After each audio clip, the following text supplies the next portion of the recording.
Vous êtes en relation avec Thomas Thévenoud? Non. Vous ne l'avez pas vu? Non. Il ne vous a pas appelé? Non. Où est-il? Je ne sais pas. Vous ne savez pas? Bon.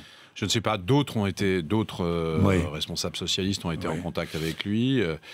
Et puis, ont pris les décisions que vous savez. On lui a demandé de quitter le Parti socialiste, de quitter le Parti socialiste. Et je confirme, parce que j'ai eu Jean-Christophe Cambadélis, de quitter l'Assemblée nationale. C'est pas ce qu'il dit.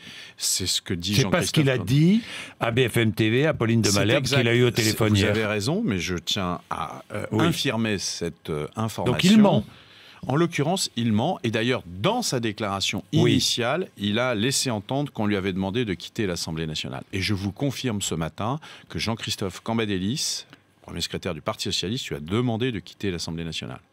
Revenus non déclarés, loyer non payé, j'ai la phobie administrative. Vous n'avez pas de phobie, vous, Jean-Marie Le Gouen? Non, encore qu'évidemment chacun d'entre nous a ses petites névroses, mais qu'est-ce que tout ce sujet représente? On ne va pas s'étendre très longtemps sur Thomas Thévenoud, mais... Voilà, qu'est-ce qu'il y a derrière tout ça? Premièrement, les Français, ils ont été extrêmement choqués qu'un député puisse ne pas payer ses impôts. Ils se sont posé la question de savoir si ce député avait, parce qu'il était député, bénéficié d'un certain nombre de passe-droits. La réalité, je pense qu'elle commence à apparaître. Il n'y a jamais eu aucun passe-droit. Et donc, nous sommes devant une personne qui a fait une faute très grave au regard de la morale civique d'une part et de la morale commune d'autre part.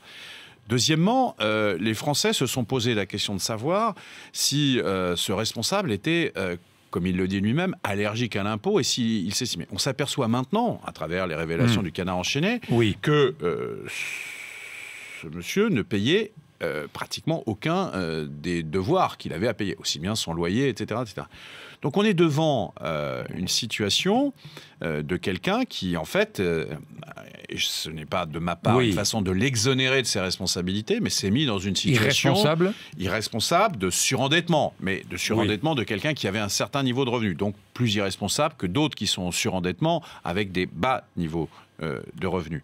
Voilà, mais on est dans un cas que finalement beaucoup de nos compatriotes connaissent. C'est ça que je veux dire.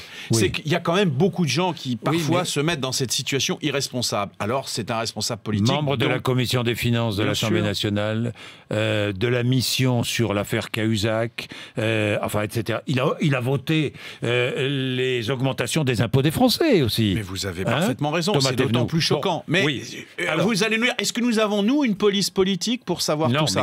Nous ne l'avons pas et nous ne le demandons pas. Bon.